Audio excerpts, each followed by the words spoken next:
Well, good morning, everyone. Good morning. It is the top of the hour, and still see a few people trickling in, but we should probably get started because we do have a little bit of material to get through in the next couple of hours. Let me just very, very quickly introduce myself for anyone who may not recognize my name. I am Dave Marsh, and I'm actually one of the original developers of the Matrix system. I've been around for, well, since the beginning, actually, for 20 years. So you're all in very, very good hands for this session. Also on the line with me is Keith Hensley. He's actually in the background. He'll be answering any questions that you may have as I go through the material. So feel free to jump on and ask any questions. If you take a look at your GoToWebinar panel, you'll see a little questions and answers panel.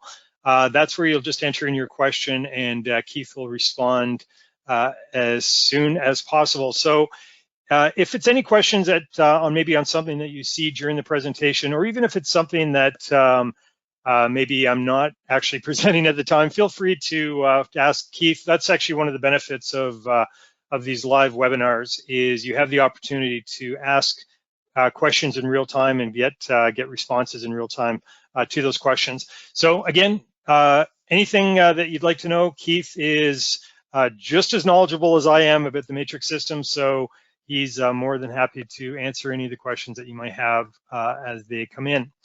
So what we're going to be doing today, if you take a look at your monitor, you'll see that we have a bit of an agenda ahead of us. These are essentially the more advanced features that we're going to be covering today.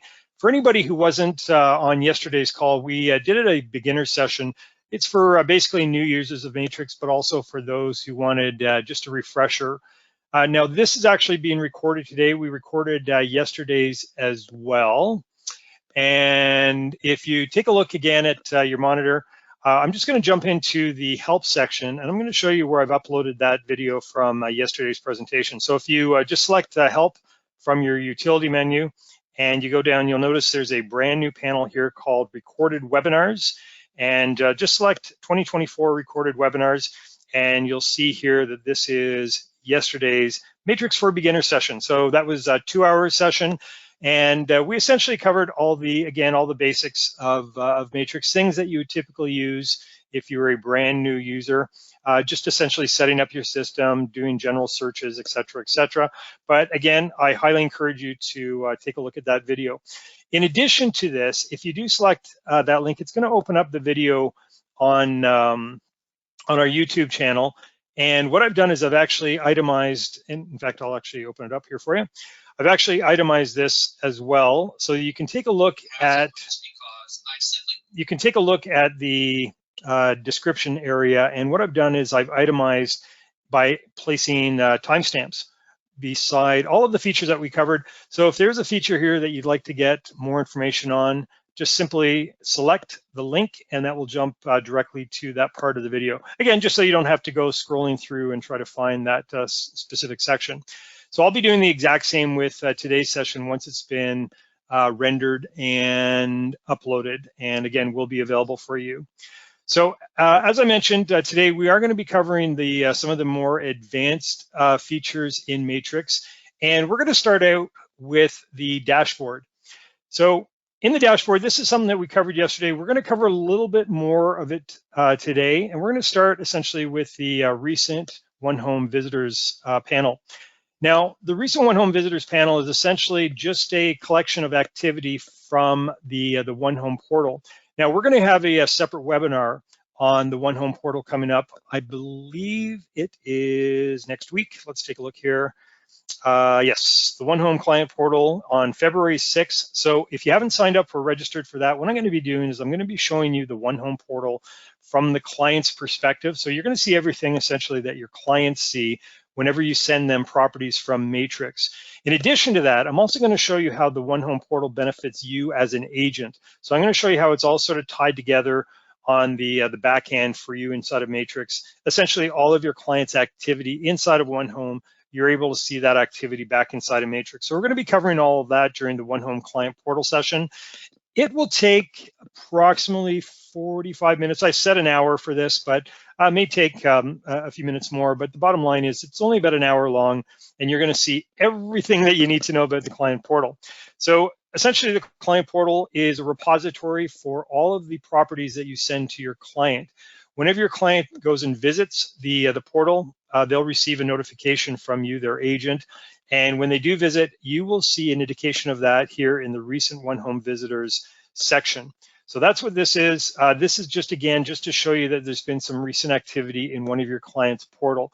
And that's really what all of these widgets are for, is just to show you quick access to features that maybe you've used or your clients have used recently. So this is just a quick access to see which clients have used their OneHome portal. But again, we're going to get into that in a little bit more detail on the OneHome portal session. Below that, we see a recent use contacts. So this is showing you for yourself, just with inside of Matrix, which contacts that you've recently used. Again, typically as an agent, if you work with one or more clients regularly, you don't necessarily want to have to open up Matrix and have to go and search for that specific client every single time that you want to use them. So typically what you might have to do is go into My Matrix and then go into Contacts, and then from your contacts, go through and scroll and find the contacts you've recently worked with. Well, with the recent use contacts widget, all you need to do is log into Matrix, and these will have a collection of your most recently used contacts. So all you have to do is select that contact, and it takes you right to their contact page in the contact section. Contact requests. So this is a widget or a panel that will show you some recent contact requests. Now, where do those come from? Well, it comes from a couple of different sources. So we're just going to jump into, again, to the utility menu here, specifically under the settings section. Now, there's a couple of places where you can receive contact requests from. So the first one is in My Information. So again, we covered this yesterday. If you're not as familiar with the agent webpage, it's essentially just a page that we created many years ago for agents who don't necessarily have their own web page. This was actually created long before websites were so available through third-party vendors. And now most agents have their own web page. But again, this was very unique back in the early days, where agents didn't have access to web pages the way that they do today. So what we did was we created this feature that allows agents to really set up a small little presence on the internet, so that if they wanted to send visitors to, in this case, this particular page, it would be hosted free of charge on the Matrix system, and it generates a URL here, and this is my unique URL just as an example. And it generates a URL, and then again, it's searchable on the internet. And this is again where prospects could go and get a little bit more information about you as an agent. So I'm going to show you what that looks like. Again, we went over this yesterday, but very quickly, I'm just going to change this a bit, save it, just so that I can show you exactly what that looks like. So you can see here, it's hosted internally by us, and this is the very basic web page that we made available. Now up here on the right-hand side, you'll see there's a sign up with Dave Marsh option. So this is something that, well, essentially any viewers of this web page could access, and then they could fill in their information. Now I've already done that with this. This is where we see actually this information right here. So it's not going to do it again for me, but essentially they would just select that, and that would give them the opportunity to sign up and get some additional information from you, their agent, just showing you that they have some interest in your services, or maybe even some properties that they found on this agent webpage.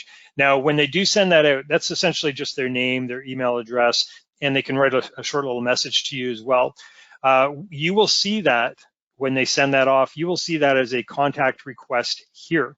So if you do open up Matrix and you see a name inside of the contact request, all you have to do is select it, open it up, and you can see, again, you can see this message that they wrote, and you can see their first name, their last name, and their email address. Now, you also have the option of adding them to your contact section. So again, if this is something that you want to follow up on with them, you can automatically add them to your contact section, which I will do now.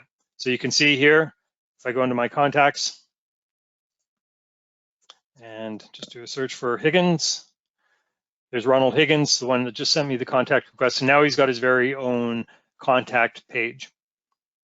So that is the first way that our prospects or anybody, again, reading our information on the internet can find us. The second way is, again, we're going to go through the utility menu, our settings, and we see IDX configuration. IDX configuration, this is essentially a tool that allows you as an agent to add a map or some type of search functionality to your own personal website. So if you do have a website that's hosted on the internet and you would like to add some search functionality to that website, you can do that through here. So I'll run it through very, very quickly for you. So this is where we would set up a brand new page, and I'm just going to call it my IDX page. You can see I've already done that, just added that in. So you call it whatever you'd like. And then below that, you can choose which type of search form that you'd like to include on your IDX. And I only have one option here, but you also may want to add your own personal properties. Now, I'm not actually a real estate agent, so I don't have any properties to add. But if you do have some properties that you'd like to share on your personal website, you could add a My Listings IDX. And here, maybe I would call it My Listings page instead of my IDX page, something like that.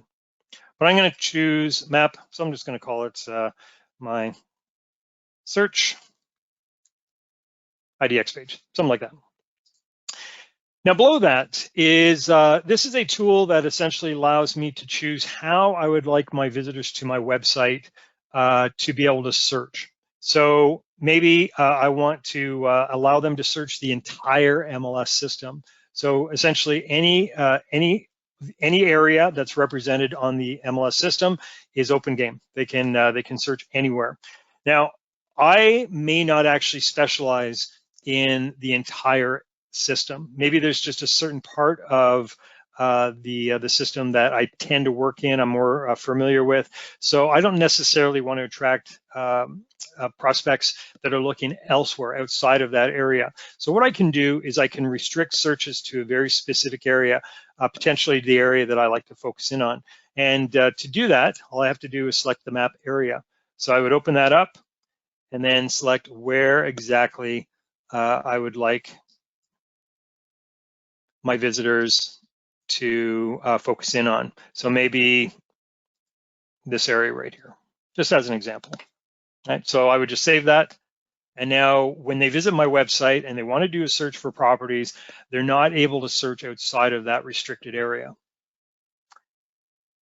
And the third option here is essentially isolating a view. So when they do come to the website and they want to do a search, they can find a specific area, just zoomed in on that area, but they can search outside of that area as well. Now, when is this used? Well, this is typically used if I want to draw attention to maybe a very, very specific area. So let's say, just as an example, maybe I'm working in a property development that I want to promote. So I want to bring a little bit maybe more attention to maybe this specific area right here. So I'm going to save that. But again, it does allow them to search outside of that area if they'd like. It's just going to, as soon as they open up the map, it's just going to focus in on that area initially, just to bring their attention to it. And then below that, what I've done is I've enabled this section here. And of course, I can disable the IDX altogether, but of course, we don't want to do that. We want to keep this enabled because we want to use this. And then below that, this gets back to what we saw on the dashboard.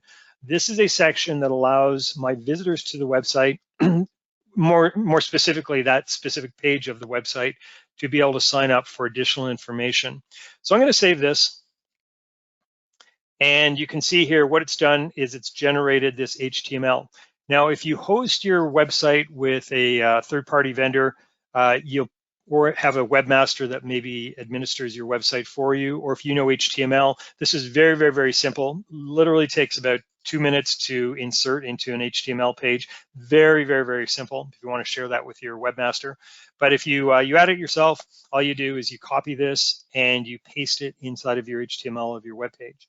So I'm going to show you what this looks like. I'm just going to take this little section here. Again, if you're going to add this to your website, you're going to take the entire thing. But just to show you, I'm just going to take this small little section as opposed to absolutely everything, and add this over here. And you have to sort of use your imagination here for a bit. This is essentially what would appear inside of your website. So you have to imagine your website is framed around this. This is the IDX. And as you can see here, it gives me the ability to, as a visitor to your website, gives me the ability to do a search right off the bat. So I can add my criteria. And you can see here, it's not nearly the same amount of criteria as we have available for agents inside of Matrix, but it does give them something to start with. So I could do a search again for whatever properties I'm interested in. Let's just keep it simple for now. And as you can see, the map is automatically zoomed in on that particular area that I focused in on. Now, if I want to search outside of that, of course, I can zoom out and I can find properties elsewhere. But it did zoom in and allowed me to essentially promote as an agent that specific area that I wanted to focus in on. Now, I should be able to show you up here. So this is the part that I couldn't show you earlier because I'd already selected that in the agent web page. But this is essentially what pops up for the prospect. So if they're going to your website, they do a search, maybe they find some properties. Let's actually maybe add a couple of properties here. We'll save this as a possibility. And again, maybe I'm a prospect, just stumbled on your website, found these two properties, absolutely love them. So I can add maybe, I'm gonna add Keith, and he's a prospect of mine. And here's his email address. You wanna add a phone number. His phone number, and here's a little message. Please contact me with some information. So that's Keith's little message to me. And you can see here, he also has the option of sending me those two selected properties that he'd like a little bit more information on. So now he sends it off, and that has been sent. So back inside of Matrix, you can see here under the contact requests, I see a contact request from Keith, and there's that little message that he sent, name, email address, phone number. That's great. I'm going to follow up with him later time. I'm just going to add him to my contacts. So that is your contacts requests section. Underneath that is a my favorite searches panel, and this is essentially a collection of all of your favorite searches that you create. Now you can create multiple saved searches in Matrix. So generally speaking, when you generate a search in Matrix, if it's a search that you create often for maybe you have a specific client that you're working with, and you're always coming into Matrix generating a search for that client just to see what's maybe updated or new in a specific area. And you find yourself always having to recreate that search every single time you come into the system. Well, save searches are a great tool to use if you want to save those searches and use it again in the future. So let's go ahead and do that. We're going to create a brand new search for my client, Dwayne. So first thing I want to do is I want to make sure that everything is absolutely clear. So I'm going to clear my form, and I'm going to search for all active properties that are maybe in the, let's say, 750,000 to, let's say, $1.3 million price range. And you can see here, I haven't added the additional zeros because I have that selected here. Select these, this checkbox, and that automatically adds the thousands. If I deselect that, that's only looking for properties between $750 and $1,300. So we want to make sure that's in thousands. So 750,000 to $1.3 million. We're going to look for properties with 2+ bedrooms and 3+ bathrooms. And my client Dwayne also is looking in a very, very specific area. So maybe, let's say, this little area right over here, and maybe this area right here, and wants to, let's say, exclude all properties in this area right here. And if what I'm doing right now seems a little bit unfamiliar, I encourage you to watch the beginner's video that we posted. And we went over all of the map shape tools and essentially what they can do in searches. So this is a very, very complicated area. This is a very, very specific area. Let's say that I spent a lot more time designing it than I actually did. But again, if you're creating criteria or adding criteria with very, very specific points, especially on the map shape tools, you generally speaking, you don't want to have to go and recreate that every single time. So what you can do is you just come down to the button bar, and underneath save, you'll see an option called new save search.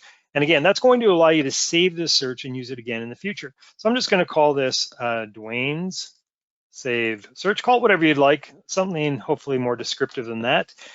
And typically, whenever you work with a client, it's always in your best interest to associate whatever it is that you're doing inside a matrix with that client. And the reason for that is it makes it a lot more easier to find that essentially that feature or that information when you're looking for it. So all I need to do is go into, in this case, Dwayne's contact page, and I can find that save search that I've just created.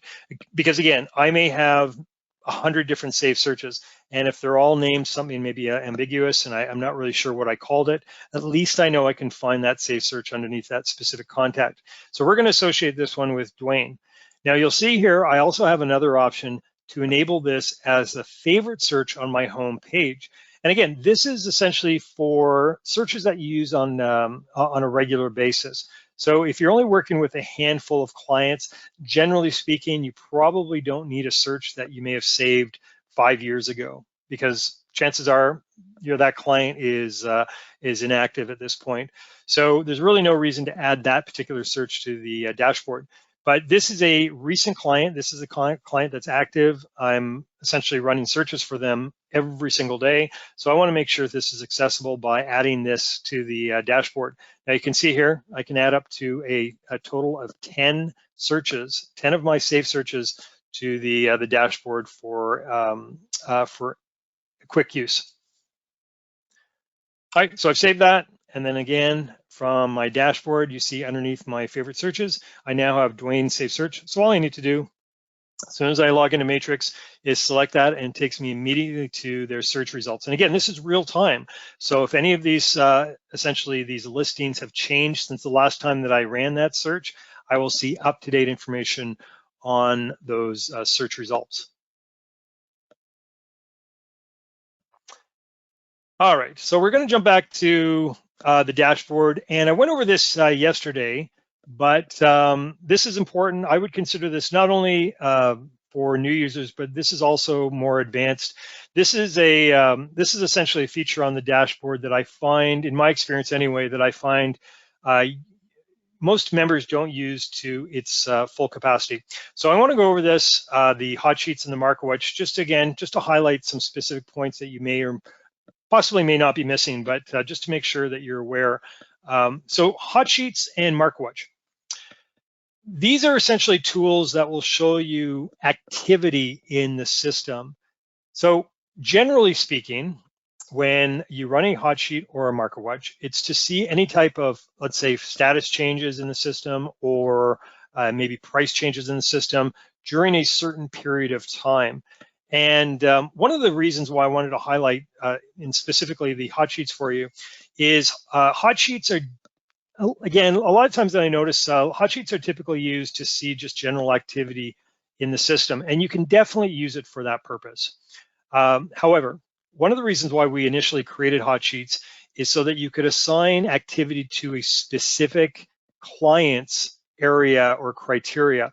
So let's say, for example, you're an agent, maybe going out on a bit of a mini vacation, maybe a few days or a week, and you come back and you want to see what type of activity your client's area has sustained while you were gone. So maybe, again, they've got a very, very specific area that they're looking in. They've got some very specific criteria that they've shared with you.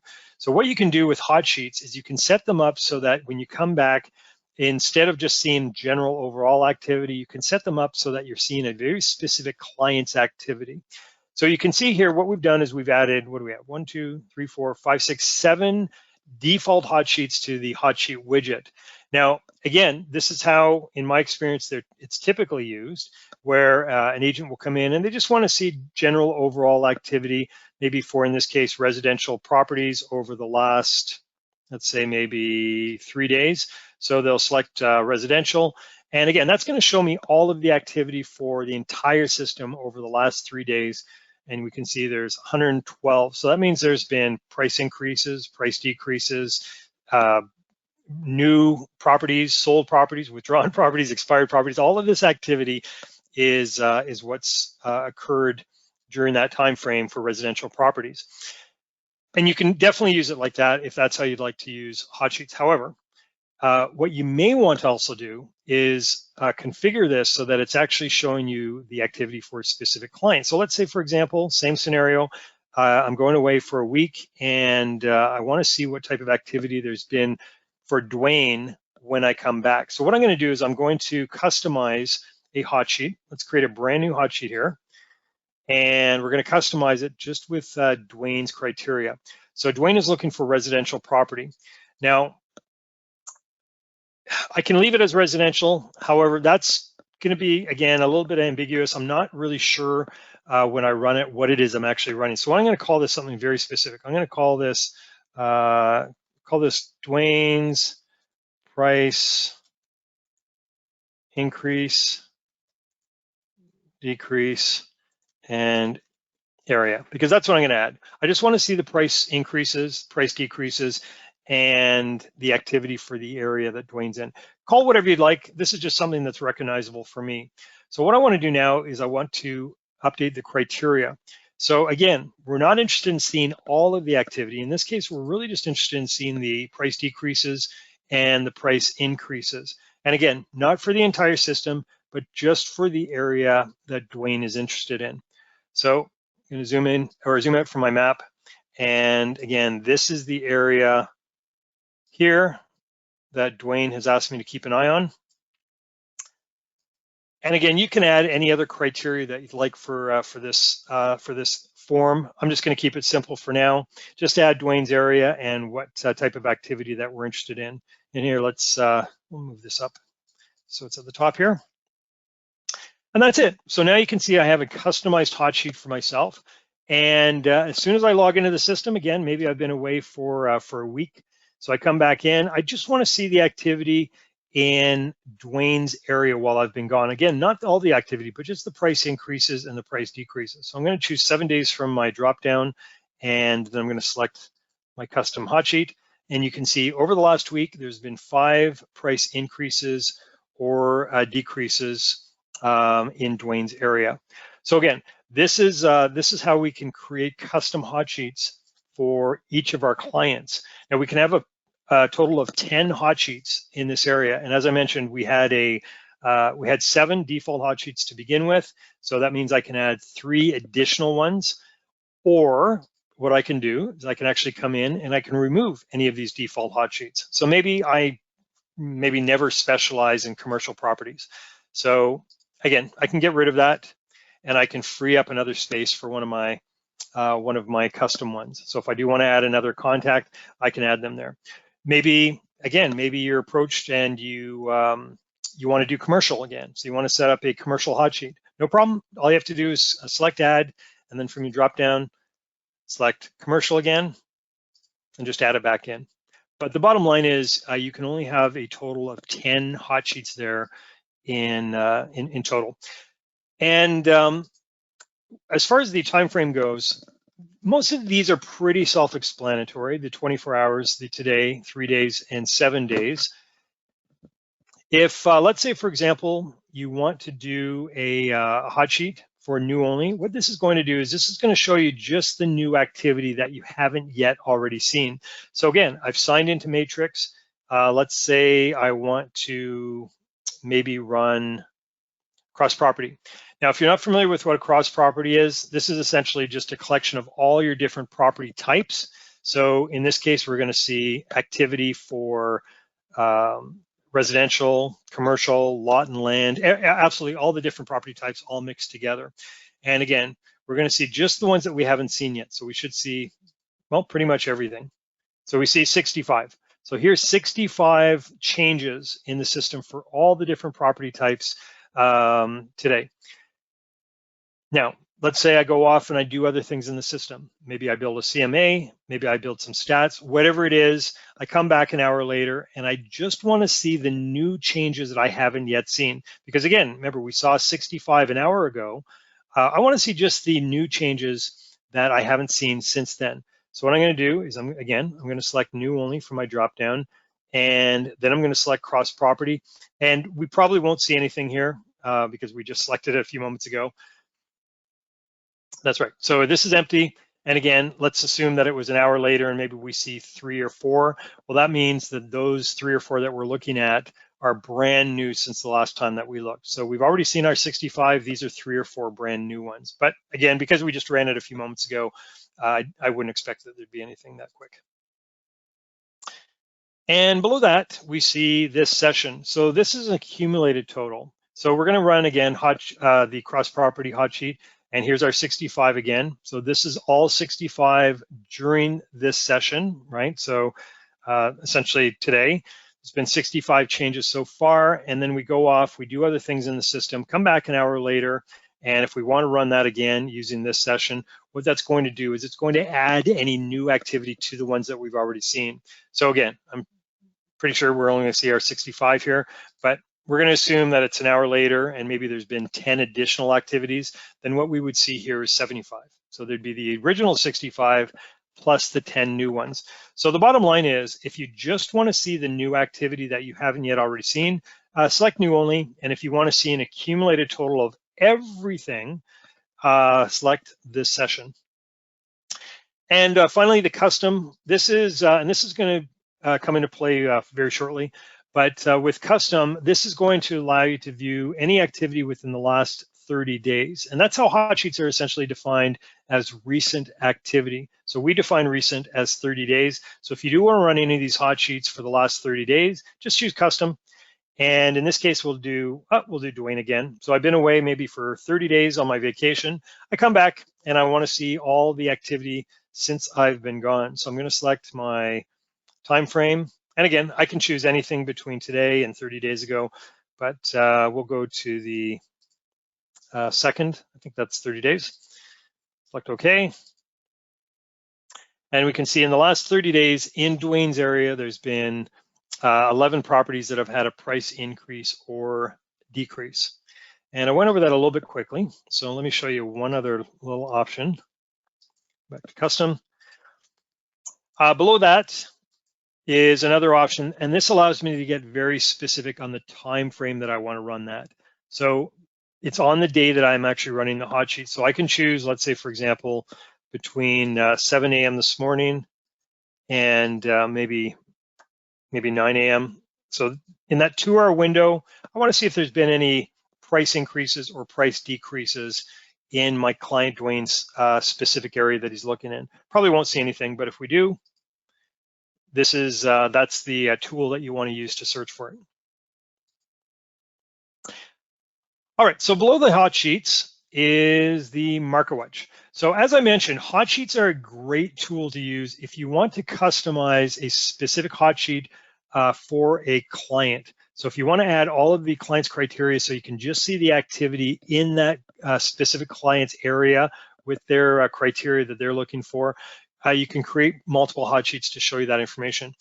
With the Market Watch, however, this is more for your entire market. So by default, we define a market as the entire MLS system.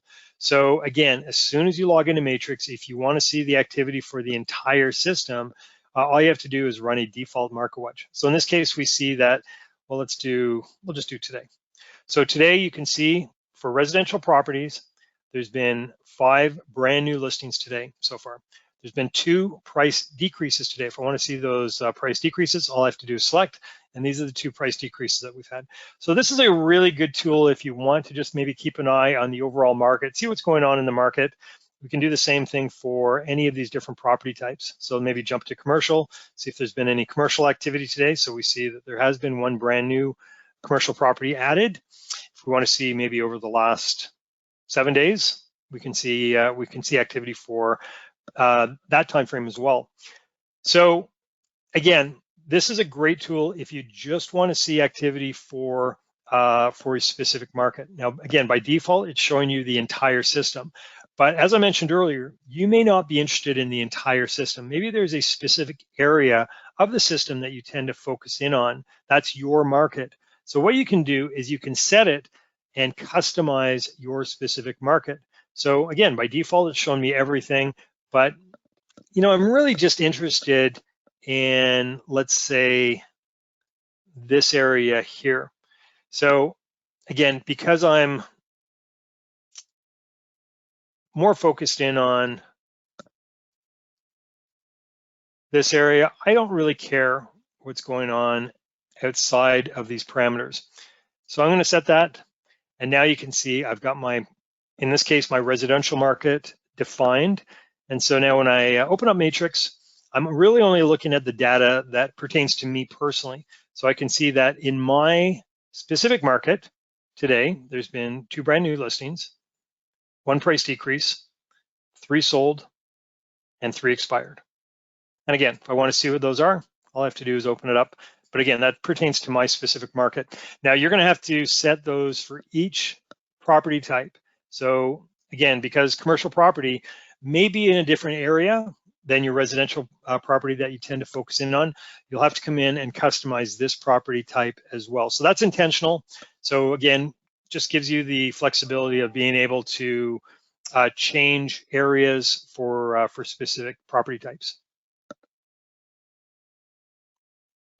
All right, so that's the main difference between the hot sheets and the Market Watch. Hot sheets are really more directed to individual clients if you want to create searches to see what type of activity there's been for specific clients, whereas Market Watch is generally for you overall to see in your specific market what type of activity there's been.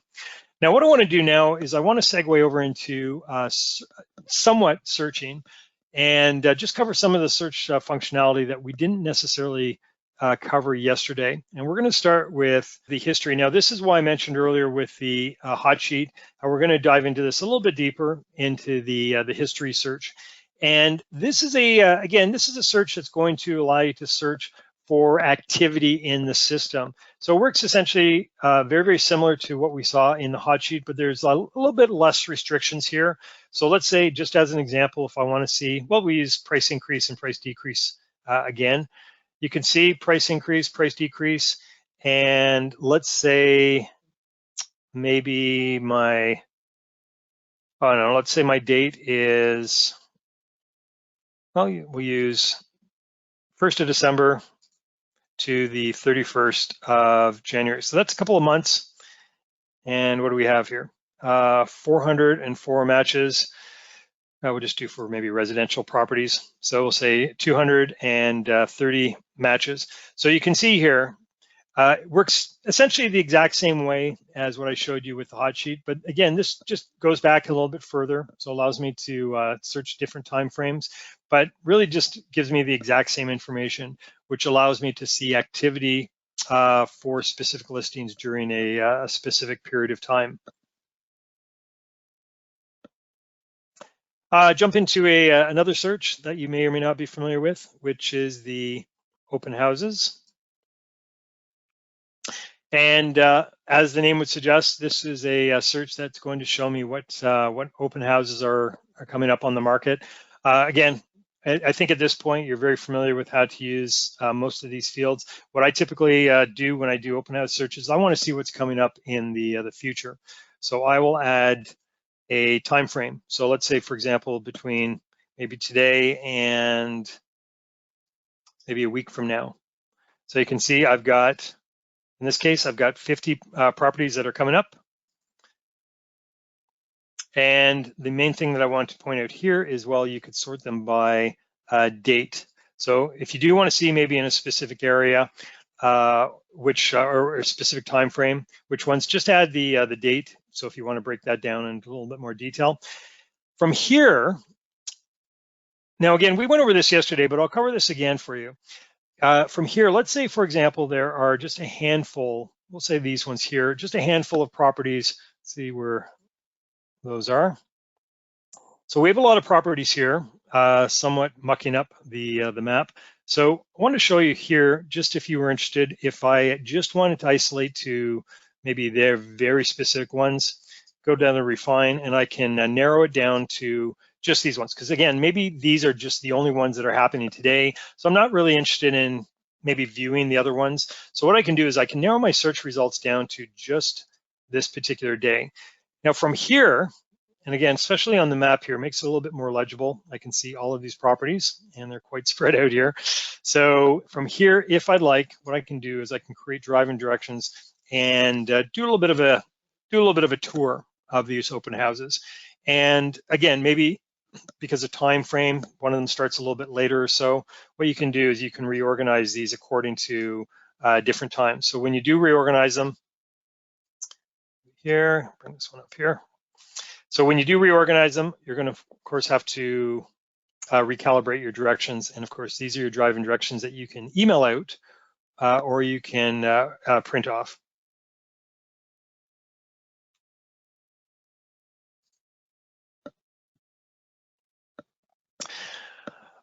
All right, and the last type of search that I want to just very quickly cover here is the public record search. So again, if you're familiar just with your regular searches, this is just an extension of that. What this is going to do is it's going to allow you to find properties that weren't necessarily listed on the MLS system. So what we do is we reach into the public records data and pull properties from there based on whatever criteria it is that you'd like to include here. Now this, like any other search, you do have some additional fields here. So if you do want to search by something that is not available by default on the form, all you're going to do is select the add button and you're going to find all of the available fields that you essentially have to search by down here. So all you're going to do is select them, pull them over, and those will always be available for you to search by in this area.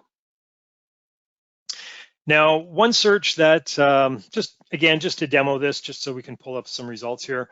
One search as an agent, you may want to see maybe some properties that have, I don't know, maybe been sold, let's say more than 5 years ago. Let's go back 5 years. We'll go to 2018.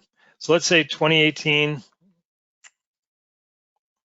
And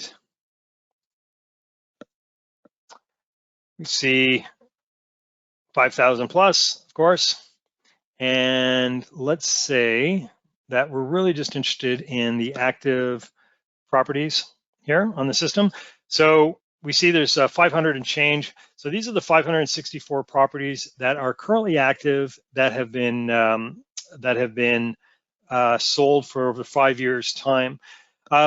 Maybe I'm not looking for these specific properties that are currently active. Maybe I'm looking for a different, status. I can choose all my different statuses from here, regardless of which. These are just going to show me again properties that have been on the system, been owned for a certain period of time. If I'm looking for, let's say, I'm gonna go back here. Maybe properties that have no particular status indicates that they're not necessarily active right now. I may want to reach out to the owner and contact them, see if they're interested in maybe putting their property up for sale. But the bottom line is, whether you're looking for a specific status, it works the exact same way as our regular searches do. Just select the status that you're looking for, but it also finds properties that may not be currently listed or maybe have never been listed. And you'll see that underneath the status here if they're not, if they don't have a specific status indicated. Now, if you do want to take a look at a property in a little bit more detail, all you need to do is select, in this case, the tax ID. Of course, in the regular search, it's the MLS number. So let's say we'll just jump into this one here. It's an active property. This is going to take you to the 360 display. Now, we call this the 360 display because it shows you absolutely everything that you need to know about this particular property. And we break it down into individual tabs. So by default, because we are doing a tax search or a public record search, it's bringing us to the tax tab. And again, we're not going to dissect all of this information, but essentially this is most of this information is pulled from the public records. If you do want to see when that data was last updated, you can just select that link, and that's going to show you in this particular county, or you can select this, and this will show you all the different counties. But again, if I just want to see when this tax data was last updated for this particular property, this will show me by default here. And this will take me directly to Realist Tax. Now, we have another Realist Tax presentation coming up on, let's jump back here, just so I give you the right date here, with Brent Adams on February 14th. So if you'd like some Realist Tax information, Brent is going to be doing the Realist Tax section. He is Mr. Realist. He knows everything there is to know about Realist. So he's definitely a good resource to tap. If you would like to join that presentation, I recommend that you register for that here. And of course, there'll be someone available to answer any questions in the same way that you do today. So if you have any Realist questions, it's a great opportunity to jump on with Brent. But he will take you through all of this. This is just essentially a quick link to that Realist Tax record directly from this result inside of Matrix. Next to that, this is the last time this property was listed. So again, this is a currently an active property, so of course that's going to be there, but this may have been expired or maybe sold. This is always going to show you in this tab what the last time this property was listed looked like. And beside that is just a collection of photos for this particular property. And if you want to see a property history, it's going to show you the history on the MLS, of course, and any history from the public records. Mortgage history, and what this is missing is foreclosure. So if it's ever foreclosed, you would see a foreclosure history there as well. Parcel map, this is showing you essentially just a satellite view of this particular property. And below that, just allowing you to walk the block of this. So if there's some additional information that you'd like from maybe a different property in the neighborhood, all you have to do is select that property, and again, you can get some tax information from that property, as well as see the lot dimensions. Beside that, flood map. Again, if you're interested in the flood map for this particular area, and you'll see a little legend down here below that as well. And as I mentioned, this property has never been foreclosed on, but if it had been or is currently being foreclosed on, you would see foreclosure information included here as well. All right, so we're going to jump into another area and generate a search from that. Here, actually, we'll pull up one of my existing searches. Let's say maybe we'll do this one here. Nope, I'm going to do a different one. Just want to pull up one with our map. Let's do, we'll do active properties. Let's do 800,000 to 1.2 million. We'll do, again, 2+ bedrooms, 3+ bathrooms, and I'll just draw a quick little area here. Okay. So this is our area that we're searching for properties for my client, Dwayne. Now, when I create this search or even multiple searches for a specific client, I may find properties somewhere along the way that I want to send to them, but I don't necessarily want to send to my client each individual time that I find a property. I may want to send them in bulk. So what we have is a feature called Carts, and Carts is really essentially a repository that allows me to store properties on a temporary basis until I'm actually ready to use them. So one of the reasons, again, as I just mentioned, is collecting properties for a specific client and be able to email those to that client whenever I'm ready. Another option, and we're going to take a look at this a little bit later, is maybe create a cart for a client if I want to collect properties for comparables. So maybe I'm, again, creating a CMA for my client, and I want to find properties from several searches that are comparable to the property that he's going to be listing. So these are just a couple of examples where you may want to use a cart, but essentially once you've created your search and generated some search results, what you're going to do is you're just going to select the properties that you'd like to include in the cart.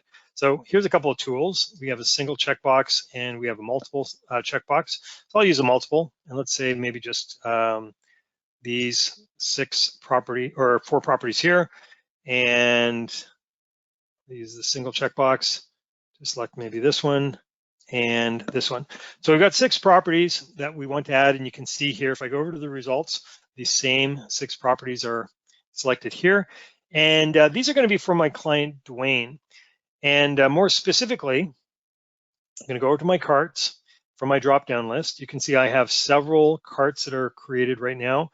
And you see I have one for Dwayne's CMA cart. This is a cart that I created for Dwayne because I'm really in the process of creating a CMA for him. So I want to set some properties aside for Dwayne inside of that cart. So I've got 6 properties here, and I'm going to add those to his cart.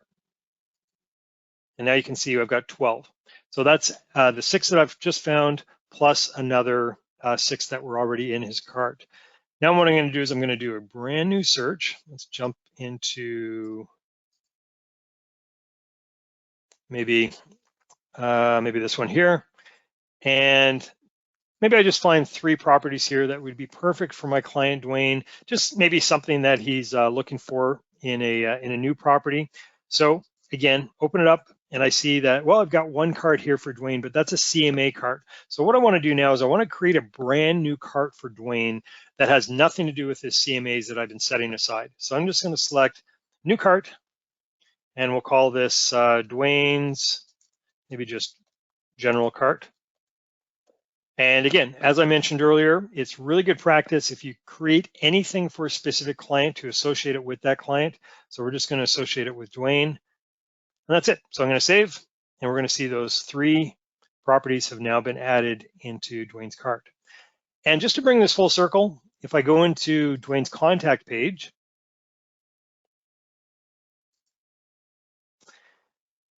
and open it up, more specifically into the carts section, now we see there's 2 carts that are available. We have Dwayne's CMA cart, and again, if I want to run the results and see all of those, and I also have Dwayne's general cart, and of course I can run those as well. And then of course, once I'm in the cart, I have the option of doing really anything that I want with these selected properties in the same way that I can with search results. So again, if I want to email those out to Dwayne, if I want to print them off, if I want to share them, if I want to add them to a CMA as comparables, driving directions, all of this different functionality I'm able to use inside of a cart. And of course, once I'm in there, if I do want to remove them, maybe I've sent them off to Dwayne, set them off in an email, just said, hey, check these out. In fact, let's do that. Let's send them off to Dwayne. So we're just going to select the 3, and I'm going to say, check these out, Dwayne. And that's it. So I've just sent off those 3, and I don't need those anymore. So in my carts, I'm going to remove, and now I've got a nice clean cart available for me the next time I want to drop properties inside of them.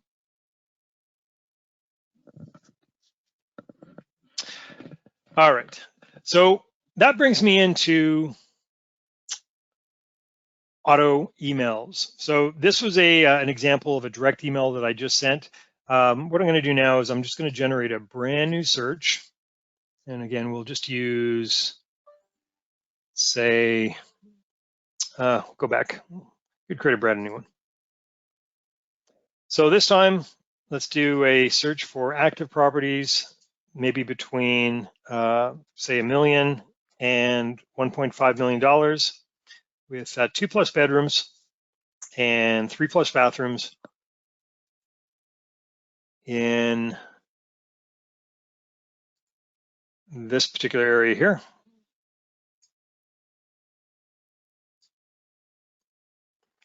All right, so we've got 22 properties, and again, just made that very, very quickly, but these are essentially the criteria that we want to use whenever new or updated properties hit the system with that same criteria.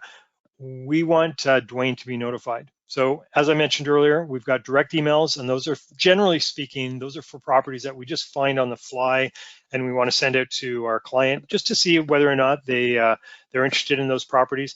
But the auto emails are more set up for a continuous stream of properties that match my client's specific criteria. It also saves me having to come in and check on a, well, not only daily, but sometimes hourly basis to see if there's any new properties that match that criteria. So what we're going to do is we're going to select with our search results, we're going to select save. And you can see here, there's a new option called new auto email option. So I'm going to select that. And there's really just two pieces of required information to send an auto email. The first is who this auto email is actually being sent to. So in this case, it's for my client, Dwayne. Next is what is the subject line of that auto email going to be? So in this case, it's going to be, let's say maybe check these out. Oh, actually maybe here are some properties, Dwayne. Something like that. And that's it. That's all we have to do to set up an auto email. And of course, we would just come down and select save. Now, there are some additional options that I want to point out, but if you just want to do the basics, that's all that's required is the recipient and the subject line. If I want to have all of these BCC to me as well, just so that I'm notified that new properties have been sent out, feel free to add yourself in the BCC and you will be notified at the same time that your client is. Underneath the welcome message, now this is a default message that your client will receive every time that you set them up with a new auto email. Because again, remember, you can set your client up with multiple auto emails. Maybe they're looking for commercial properties, maybe they're looking for lot and land. So you may have different auto emails going out to your client. So every time that you set up a new auto email, they're going to receive a welcome message, and this is the default welcome message that they receive. If you want to change this and you want to maybe personalize it a little bit more, you can go ahead and do that. Again, this is just being sent out to them. However, if you want to, let's say, for example, just recreate the default welcome message that goes out to all of your clients, then what you can do is you can change it and then select the settings icon here, and that's going to set that as the new default. And again, this goes out to all of your clients. So if you're personalizing it, just in this case for my client Dwayne, you definitely don't want to be saving this as the new default, because again, that's going to be going out to all of your clients going forward. So feel free to personalize this for this specific auto email. But if you do want to just essentially reformat or reword the default message that gets sent out to everyone, go ahead and do that, and then just save that as your new default message. And the recurring email, as the name suggests, is the email that goes out after the welcome message goes out. So every time new or updated properties get sent out to my client Dwayne, in this case, looks like there's no message that's being sent out. So I can say something like, here are some additional properties, something like that. And you can add some more information. But again, I'm going to save this now as my new default. So that means that all of my clients who are currently receiving auto emails are going to receive this particular recurring message anytime any new or updated properties are sent out after they've already received the initial batch that went along with the welcome message.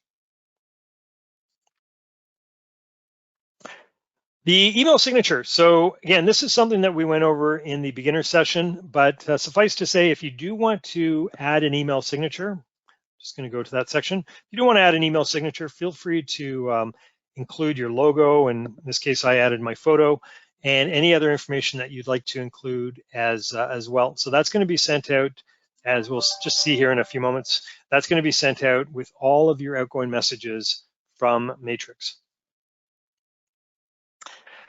Below that is your schedule. So this is how often this particular auto email is going to be sent. So in this case, you can see it's set to go out in the AM. So 7 days a week, whenever any new or updated properties get sent out, this will send it out first thing in the morning. And not sure exactly, it's different for all of our systems. Can't say exactly what time it is. It's typically early, like 8 or 9 o'clock or so. But this is by default sent out in the morning. But I can also change that to the evening. So again, maybe my client doesn't really check his email in the morning.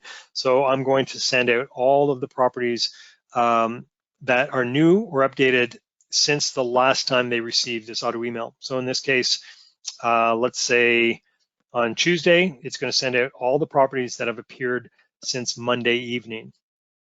So in the last 24 hours. So that's going to do this 7 days a week. And often asked if we can do it weekly. Absolutely you can. If maybe your client just wants to receive it on maybe Friday in the evening, just set Friday and they're just going to receive that one notification once a week. And they can do a variety of different days as well. So feel free to mix and match them according to whatever your client wants to receive. And we also have another option, ASAP. So this is great for customers that are really hot in the market, that are looking for properties right away, and they want to be notified as soon as possible. So just select ASAP, and as soon as a new property with that client's criteria hits the system, it will be set out immediately. And monthly, on the other extreme, this is more for clients who are just kind of kicking tires. They don't necessarily want to be inundated by new or updated properties every single day. Then they can be notified once a month. So this is going to be sent out at the first of the following month. Now we also have another option called concierge. Now concierge mode gives you as an agent a little bit more control over what it is that your clients are actually seeing. So again, generally by default, the listings in a auto email are going to be sent directly from Matrix to your client. But by enabling concierge, you will be notified as an agent before they get sent out. So what happens is when I select the enable concierge mode, you're going to see the schedule mode here disappear. And now it's in concierge mode. And what it's essentially saying is whenever there's new or updated listings, you are going to be notified as an agent, and then you will have to approve or reject them from being sent to the client. Because again, there may be some properties, even though they fit within your client's criteria, there may be some properties that you just don't want them to see. Maybe they're priced a little bit too high, whatever the reason, you can actually reject those. So underneath that is a show this contact in reverse prospecting. Reverse prospecting, if you're not really familiar with the concept, this is essentially just allowing the listing agent to be able to see that your client has been sent their listing. Now, the listing agent will never see the identity of your client. They will only ever see a reference number. So here, let me just jump, it's a total side note here. Let me just jump into the contacts here. You'll see there's a little reference number here. So that little reference number will appear to the listing agent. So if they're doing a reverse prospect search and they want to see which, really essentially which clients have been sent their listing, they will see a little reference number, and they will also see your name as an agent. So they'll be able to contact you as an agent, and they'll say, hey, you know, you have a client, reference number 94738, that has been sent my listing, and I just wanted to let you know that we're having an open house coming up this weekend, and it looks like your client has favorited my listing inside of their portal. Now again, they will never know that my client is Keith. They'll never know that. They'll only have the reference number. But when the listing agent contacts me, I will take that reference number and I will see it's associated with Keith, and then I'll contact Keith and say, hey, Keith, that property that you favorited is having an open house this weekend. I think you and I should go and take a look. So again, this here, just wanted to give you a little bit of context on what the reverse prospecting does. This here essentially allows the listing agent to be able to see that in this case, Dwayne has been sent their listing.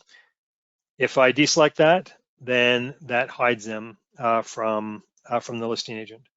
So you may want to keep that on. I haven't really heard many, it's more on a personal opinion, I haven't really heard many good arguments as to why you would want that removed.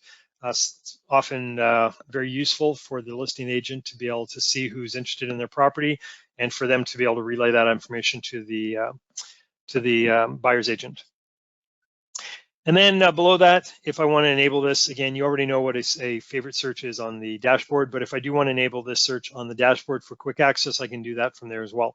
But for now, what we're going to do is we're just going to save this. And because we are in concierge mode, as I mentioned, that means that I have to go through and I have to approve or reject properties that are being sent. So again, if you do want a little bit more control over the properties that you're sending, concierge mode would be the way to go. So let's say, for example, maybe this property here, for whatever reason, I don't want to send, and maybe this one here as well. Now, you may be wondering what this emailed column is. This is a column that's going to show me if any of these properties have actually been sent before, because you may have a client that has been sent a lot of properties over your relationship with them. You have no idea what they've seen at this point. There's just been so many that you've been sending.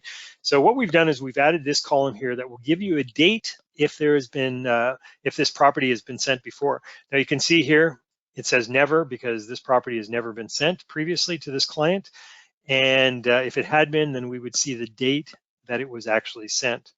Now we're going to be going through this in the OneHome demo that we're going to be doing coming up during the OneHome session.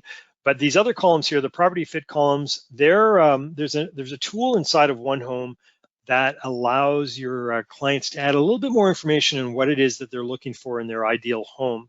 What the property fit does is this is going to share that information with you as an agent. So it gives you a little bit of better idea whether or not this particular property that's associated with the property fit is a match for your client. So again, if you want to explore that in a little bit more detail, I'm going to be going through all of this during the OneHome presentation. So, again, I encourage you to join me for that.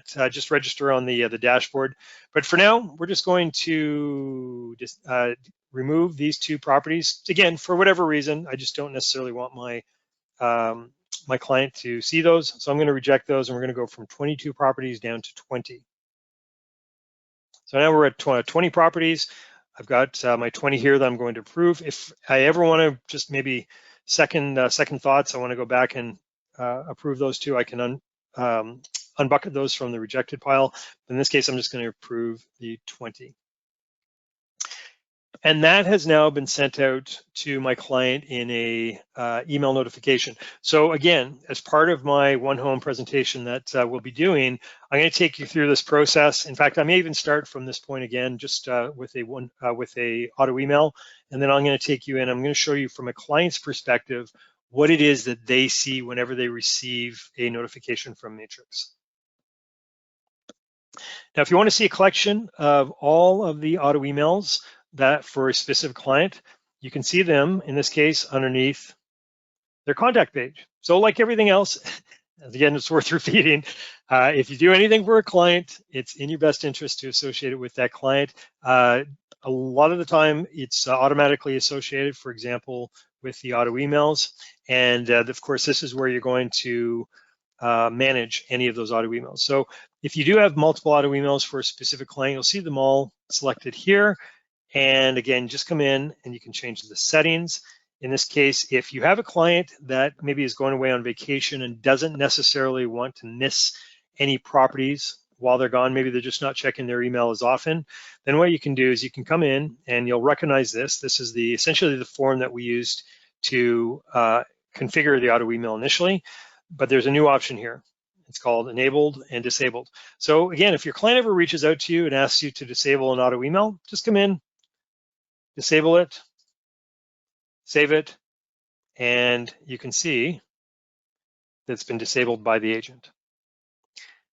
And when you do come back, or when your client does come back from their vacation, they may want to have it re-enabled. Just come back in, re-enable it, and because this is a concierge auto email, we have to go and approve any new properties that have come in. Now, of course, we don't see any here now because it's only been a few moments since we sent them, but maybe a week from now, there'll be new properties that we need to either approve or reject.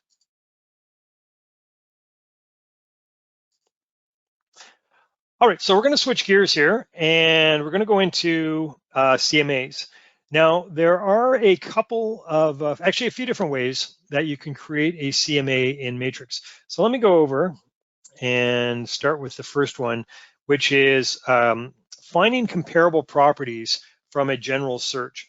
So when you do a search, I'm just going to do a general one here, say for active properties, just generate some search results. If let's say, for example, from this particular search, I want to find just maybe a handful of comparable properties like these 6 here. What I can do is I can take those and I can use those properties from my general search in my CMA as comparables. Now, the question is, how do I get these 6 properties from my search into my CMA? Well, that's what this button here is for.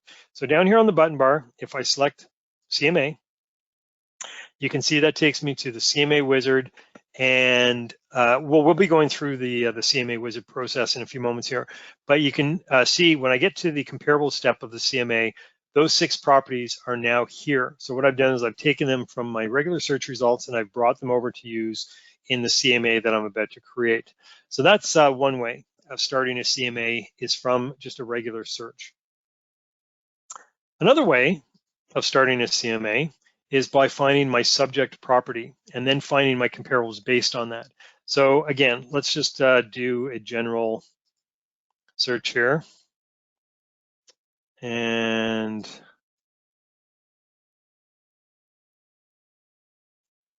say something like this, just a general search, and come to my search results. And let's say maybe this is my subject property here. So you'll notice up just right above, there is a button here that allows me to view comparable properties based on my subject property. So this is the property that I'm listing as my subject property. Select the view comparables, and this is going to show me 20 comparable properties to my subject property, which is indicated with the highlight at the very, very top. So these are run by an algorithm in behind the scenes in Matrix. So it's done its best to find what it considers are the 20 most comparable properties to this specific property. Now, you don't have to keep those 20 properties. If, again, for whatever reason, you look these over and you find that maybe there are a couple of properties here that you disagree with or you choose not to use as comparables, feel free to remove those.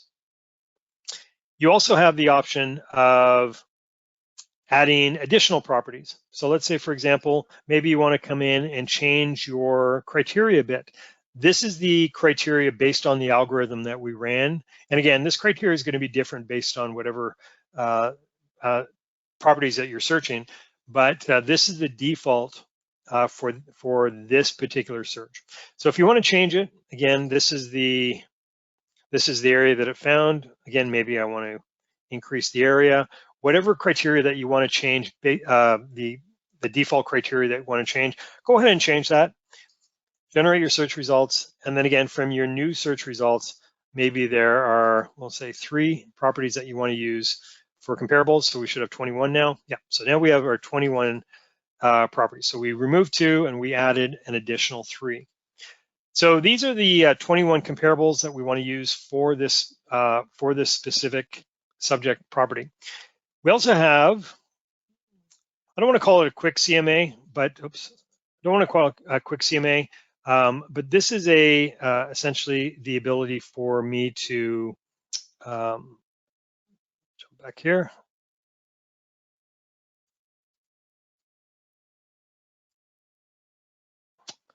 Sorry, I jumped ahead of myself there.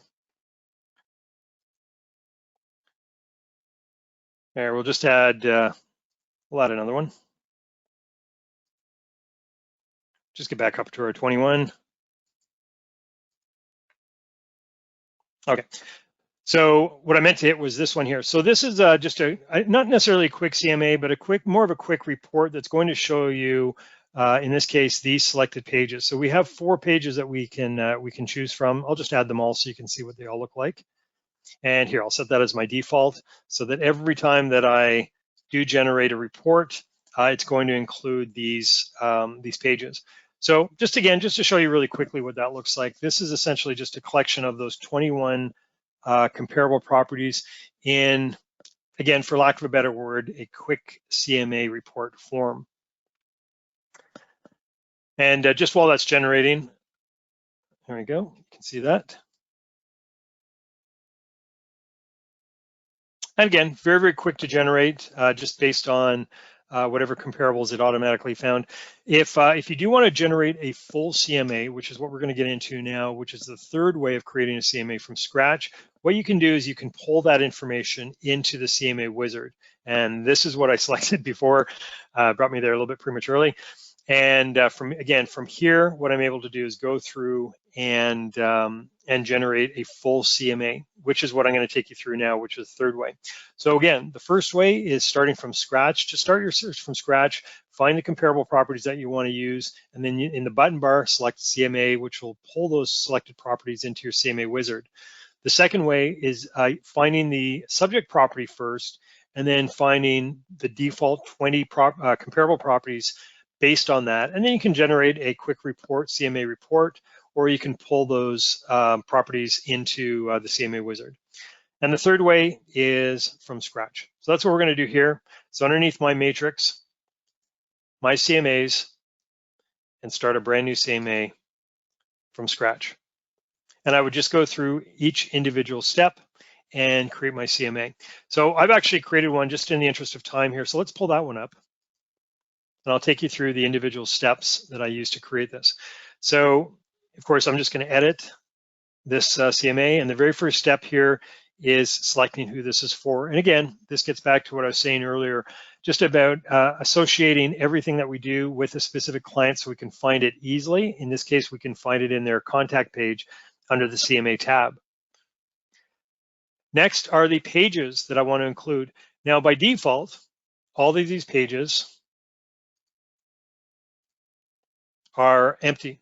So what I did was I went through and I selected all of the pages that I wanted to include in this CMA. I started with this one here, and then I added here, and then I added these ones. And again, you can open these up and just add specific pages from those sections. I'm just selecting the heading, and that allows me to select all of the pages inside of those as well.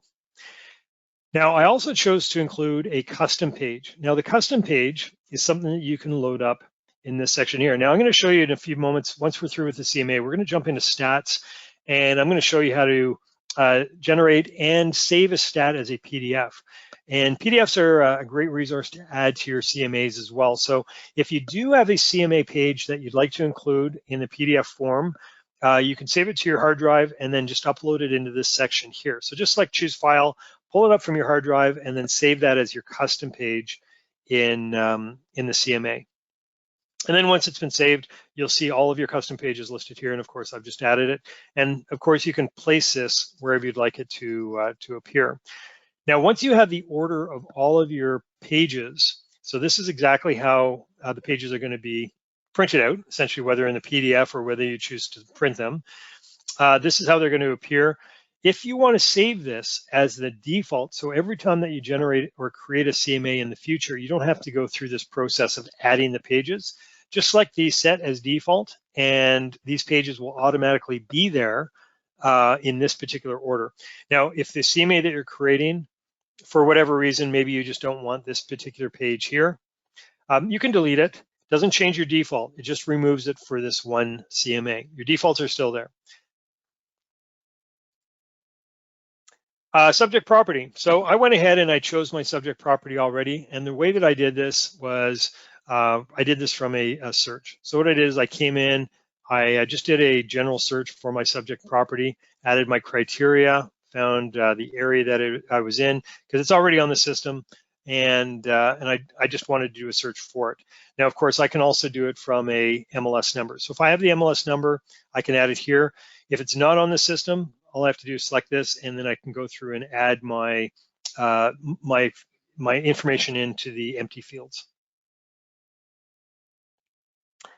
Now, I want to show you this section down here, the custom field section. This is a section that allows you to add any fields that may not appear up top, or these are all the default fields. Any fields that don't appear up here that you'd like to include, because again, all of these fields up here were added by the board. And there may be some additional fields that you want to include about the subject property that just aren't there. So if there's a field, all you have to do is select, and maybe it's already in the database, so you can just select it here. And then again, it's automatically, if it's from the database, it's automatically going to fill that in. Now you can see here, I added my custom field because I just wanted my own custom field in there, not from the database, but I wanted to add my own custom field. So with that, I can add whatever information I'd like to include. So I just added the number 87. So feel free to add, again, whatever information that you'd like to use here. And then the cover page, this is essentially a page that allows you to add your contact information as well as the recipient's contact information. Now, I went over this yesterday as well. Mentioned that there's a settings area that allows you to set your default contact information as an agent. Now, this is the information that's going to appear on all of your CMAs when you create them. So again, if you're always creating CMAs and you don't want to have to add your contact information to each and every one of them, you can set your default contact information underneath,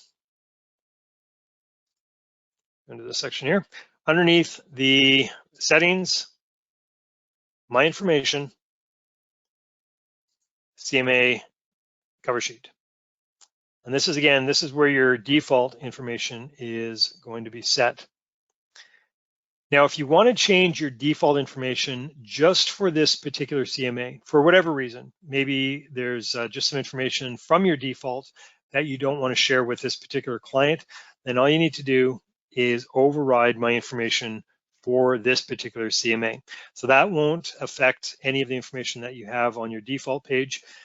This is just going to override it for this one particular CMA. We're going to keep it as it is, but I just wanted to show you that that was available if you do want to change it.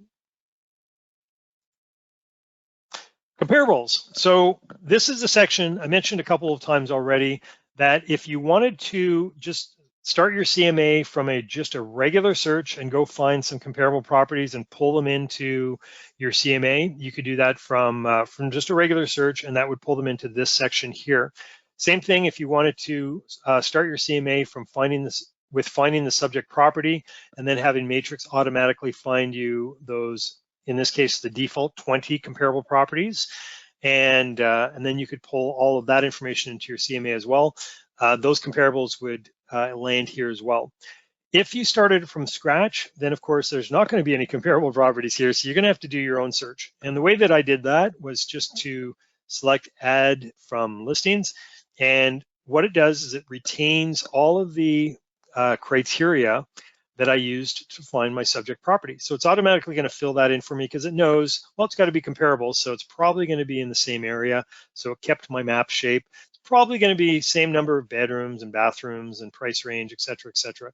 So all of the information that I used initially would typically be added and shared in this form as well.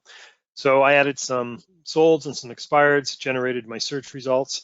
And again, from my results, I can order them by distance as well. So if I do want some properties that are close by, here's my distance, and then again my status here.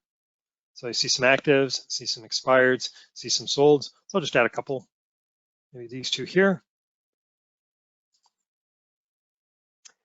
And as I mentioned earlier with the carts, carts are really just a repository. And because what I've been doing is collecting multiple properties from several searches, looking for CMAs for my client, Dwayne, I've got a dedicated cart for his CMAs that I created. So all I have to do is open it up and you can see all of my carts that are available here, but I'm going into Dwayne's CMA cart, and let's just say maybe all of these I want to add.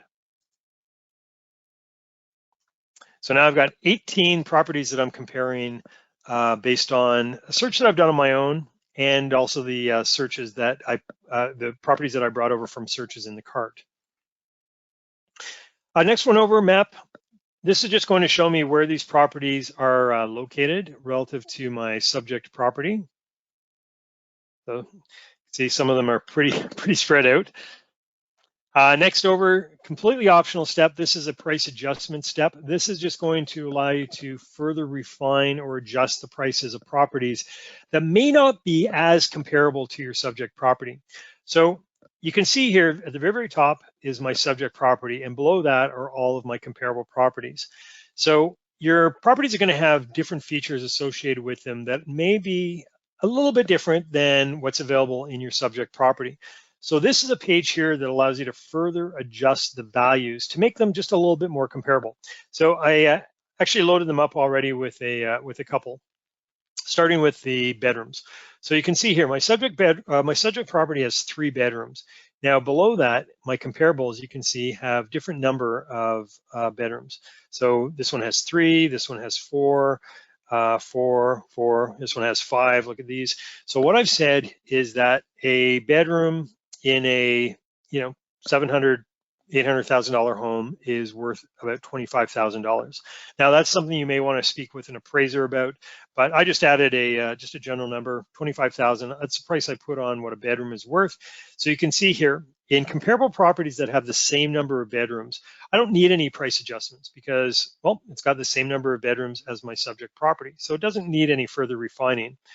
On the other hand, this property here, this one is 4 bedrooms, has 1 more bedroom than my subject property. Because it has 1 more bedroom, and I said that a bedroom is worth $25,000, we're going to reduce the value of that comparable property by $25,000 or by 1 bedroom. So we're going to take that off automatically and go down to this one down here. So this one has 5 bedrooms. Of course, that means it's 2 more bedrooms than my subject property. I've said a bedroom is worth $25,000. 2 times 25 is $50,000. So we need to remove or reduce this by $50,000 to make it more comparable with our subject property. Now, let's say that maybe, I don't know, maybe I'm familiar with this property here, and it says it has 1 more bedroom than my subject property, but because I'm familiar with that property, I know that the 4th bedroom is really more of a glorified closet. Really, it's really not that spectacular. Then what I can do is I can actually override these values. So let's say maybe reduce it by $15,000 as opposed to the full 25. So again, this is something that you can override, and anything that you do override here is going to be highlighted just to show you that it's an overridden value. And again, this is all done automatically. So if I want to put in a new value up here, maybe 30,000, you can see it automatically adjusts all of my comparable properties based on that. And I did the exact same thing with the bathrooms as well. So I just put a value of $40,000 on a typical bathroom. And again, any properties that have more or less bathrooms than my subject property has, it's going to refine that value based on that. Now, if you remember, in fact, let me just go back to the subject here just to show you. If you remember, we talked about the custom fields down here. So if there are any additional fields that you'd like to include with information about this property, you can include it as a brand new custom field. Now, I wanted to show you on the adjustment step that you also have the ability to adjust according to those fields as well. So if there is a feature that you want to adjust by, just add it as a custom field, and you can see that, that they're available here.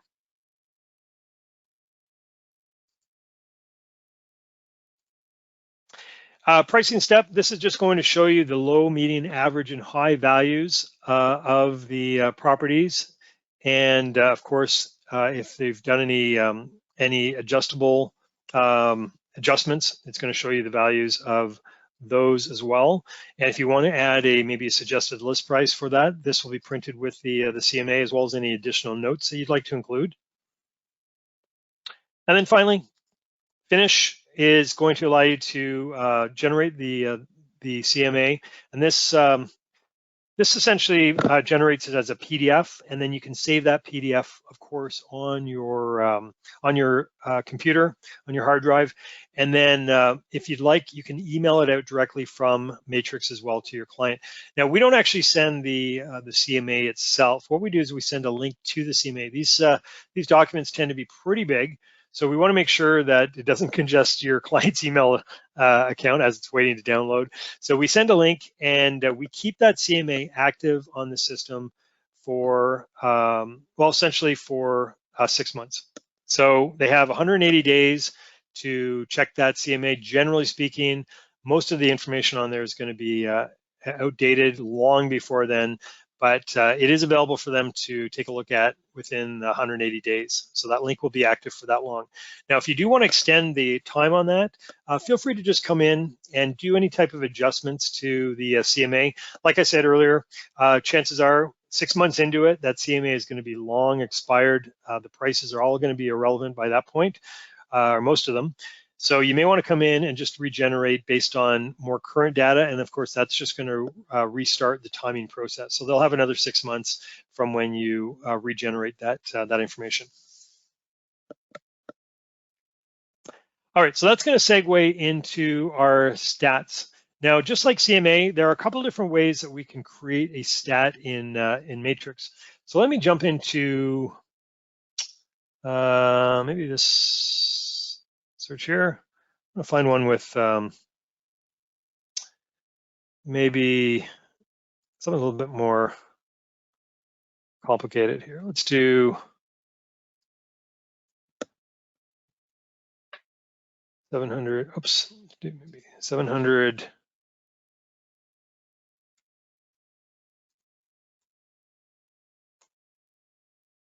Okay, so I just wanted to find a few more properties with a very unique area. Okay, so we're going to assume that I spent a lot more time than I actually did in creating this area for my client. So this is a search that I've just created for my client Dwayne. Now, as I'm generating search results in Matrix, there may come a time where I'm looking at, well, in this case, my 35 search results, and maybe Dwayne is with me. I'm showing them over my shoulder, and he says, "Wow, I really like that area, like these properties," and maybe we want to just generate just a little bit more information about this this particular search. Maybe we want to see maybe a history of what properties sold for in this area. How long did it take maybe to sell properties in a certain price range in these areas over the last maybe 6 months or a year? This is what we call historical information or stats. So there's a couple different ways that we can find that. The first, jump over to the stats here, is to come over into my stats feature, and I could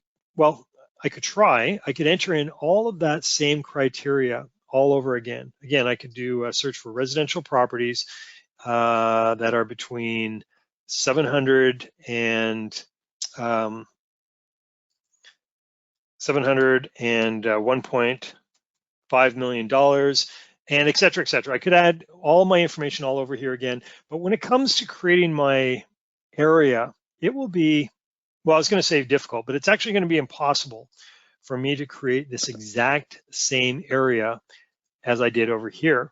Because look, there's no actual real logic to it. It's all just kind of random.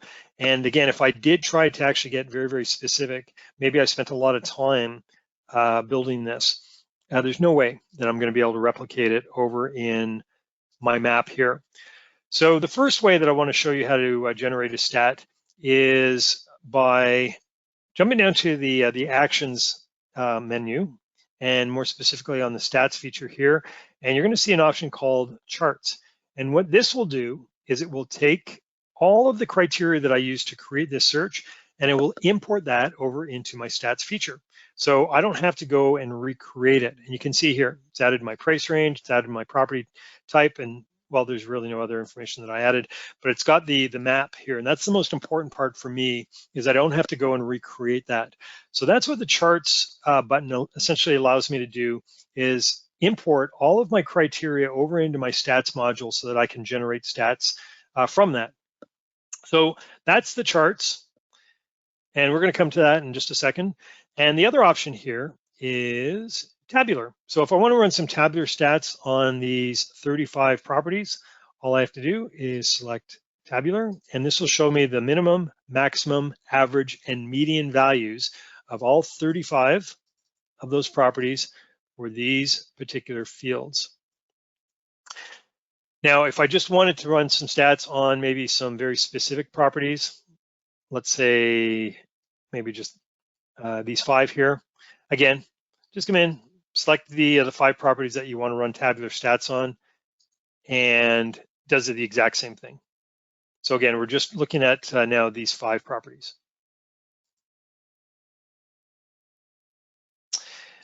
And if you ever notice, when you run some tabular stats, if you ever notice that your charts is disabled, well, that essentially means that you're not able to do chart stats from here. And the reason for that is because you have properties selected. What that means is you can't actually run chart stats on selected properties. As I mentioned a few moments ago, chart stats are primarily used for bringing criteria over into the stats feature. And again, what this is saying, when you do have selected listings, what that's saying is that you want to run tabular stats. So automatically, just by default, chart stats is disabled because it's very clear that because selected listings are only available, that we want to run tabular stats on those. So what I need to do for that is just deselect all my properties, and then I'll have my chart stats back. So choose start charts again, and you can see it brings over all of that information into my stats feature. So that's what we're going to do now, is we're just going to run some chart stats on this particular criteria. Now, we have a couple different types of stats that we can run. We have something called presets, and we have something called custom. And you can think of presets as, well, as the name suggests, these are just stats that we've automatically created for you that you don't have to go in and do the heavy lifting for. So these are just some generally popular stats that members like to run. So again, you don't have to build them yourself. So in this case, maybe I want to see the historical sales by year in this particular area for residential properties in this price range. I want to see like how many properties have been sold in that particular area. Generate, and you can see it shows me the years 2018 until 2023. So breaks it down by month, and again, number of residential properties in that price range that were sold for each of those given years. So again, that's the intention of the presets, is really just to start you off. If this is all the information that you're looking for, that's great. Then you can continue using it. But you may want to change some of the information that's being requested. So that's where we get into customized stats. So you can see when I select customize, it retains all of that information that we use to generate this particular stat. So feel free to go in and change it. Maybe I want to see maybe the last 10 years, instead of whatever that last one was. Maybe I want to use a different, maybe I want to use columns. So whatever it is that you want to search for, this is where you come in and you customize, again, based on whatever preset you started with, or if you just want to come in and start one from scratch. So that's what we're going to do. We're going to start one from scratch. Let's do a search for, or a stat for maybe the last 5 years, maybe the number of sales, and we can actually add a couple of stats onto this. We'll do the average sale price as well. Let's do here's average sale price, and we'll do this one. We'll do a smooth line here, and we'll group it by month. So a couple different group, or a few different group options, but we're just going to do it by month, just like we saw earlier, and we'll generate that. That's a little bit too much information. Let's do maybe just the last year. Let's do the last 12 months. Okay, that's a little bit better. So we'll do the last 12 months. Now you can see here, it's a little bit difficult to read. So what we have are some styling options, just to make it pop a little bit more. Here, we'll do a 3D chart, and just so that it separates a little bit better, we'll do fire. That should look good. Here we go. And we'll also add some data points on there. That way we see where the data is actually changing. Perfect. So here's my data points again. All I have to do is hover over top, and you can see here my average sale price is represented by the bar column in the back, and the smooth line represents the number of sales for each of these given months over the past year. Now, if charts aren't necessarily your thing and you want to maybe generate the data itself, there's a data tab. So this is just going to give you the numbers, essentially the exact same information that we saw in the chart. But the advantage of this is you're able to generate a CSV file. If you're not familiar with what CSV files are, they're very similar to Excel spreadsheets. So think of this as an Excel spreadsheet. And they're typically used if you want to, well, just maybe analyze the data visually, or if you want to import this into maybe another program, you would want to just jump over to the data tab and export this as a CSV file to look at that. Actually, here, I'll do that. I'll show you what that looks like.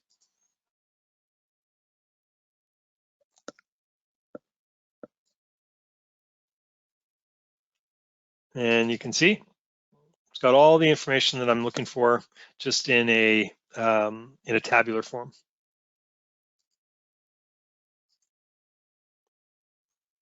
Now, if again, we didn't spend a lot of time creating this, but if you create a stat that you typically use on a regular basis and you want to continue using it, then you may want to save that stat for future use. Now, you are not going to see this option. That's just for me as an administrator, but you will have the option here to save this as one of your presets. So that's what I'm going to do. I'm just going to call this, I'll just call this my historical sales by year, and I will save this. And I'll actually, you know what, I'll also add this to the dashboard. And again, the dashboard is primarily used for quick access to things. So if I am using this stat on a regular basis, I may want to run it as soon as I log into the system. So let's save this. So you can see it's now listed under my presets. And just to show you, if I go to my dashboard, underneath my stats, here it is. So as soon as I log into Matrix, all I have to do is select, and that takes me immediately to the stat that I just ran. Now, you do have some options as far as modifying any of the stats that you've created as well. So let's say, just as an example, I come in, I want to run this this stat, but maybe for a slightly different area. So my client reaches out to me and says, "Hey, can I check out maybe a maybe a different area? So maybe have this maybe just over this area here, and maybe just maybe this area here." Right? So whatever, you can move that around according to whatever it is that you'd like. So a slightly different area. What I can do is I can generate this now, but I'm using this now for my current search criteria, not my saved, but my current one, because again, I've changed the criteria. So it's going to be slightly different based on that. I know it doesn't look much different here, but if you do change your criteria around, you will see different results based on the criteria. So it does give you that option if you want it. It still retains the exact same one that I saved, but as I update the criteria, I do have the option of running just the updated criteria or the original. And of course, if I do want to delete this, just keep my presets clean. Maybe I'm no longer working with this particular client. I can delete that from here as well.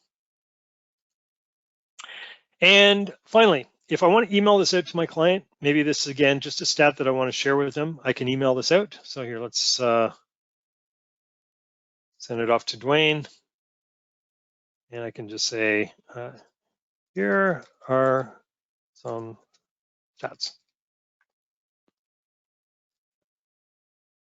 Send that off. And finally, we did discuss this earlier. If you do want to print that and bring that over to possibly your CMA just to use as just some ammunition, just to give your client a little bit more insight in maybe why you're listing the property at the price you're listing it at. Here's some stats to support that. So here's the chart. And of course, if you do want to add the tabular data, just select to add the tabular data as well, and then print it off into in this case, a PDF, and save that to upload in your CMA.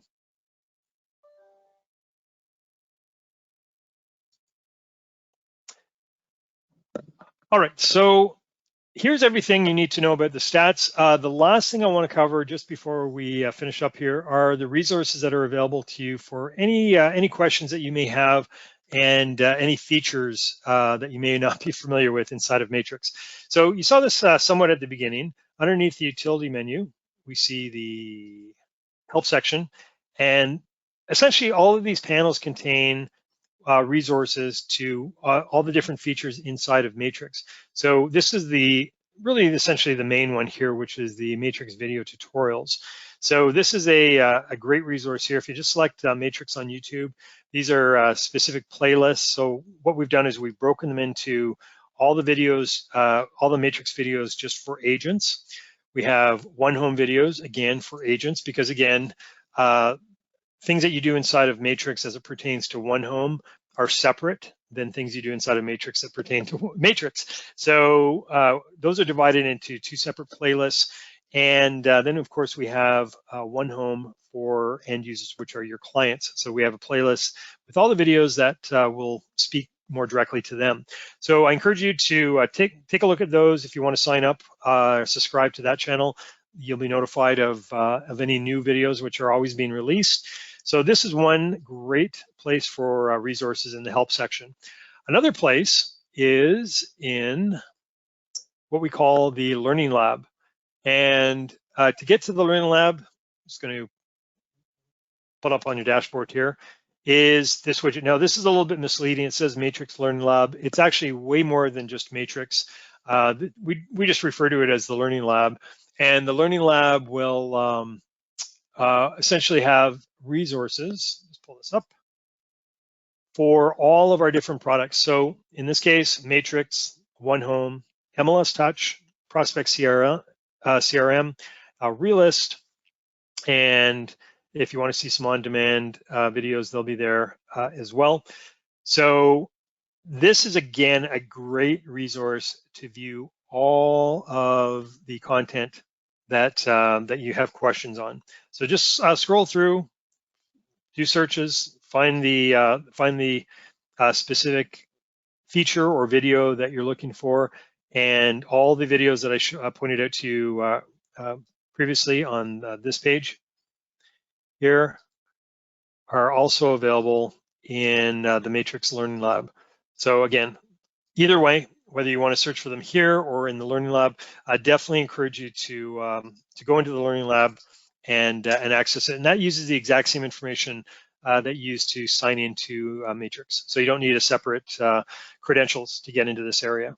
But come in, explore. Again, it's got everything that you need to know for all of these different products in there.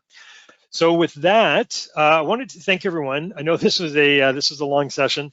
I wanted to remind everyone that the session was recorded, and it will be available once it's finished rendering and has been uploaded. It will be available in the recorded webinars section here, as well as in the Learning Lab. So feel free to check it out in either of those spaces. I want to thank Keith as well. So any questions that were asked in the background during the presentation, thank you very much for being there to respond to those.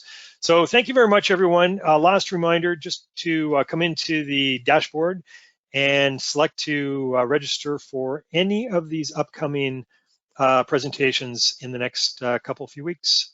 Okay, thank you very much. Take care.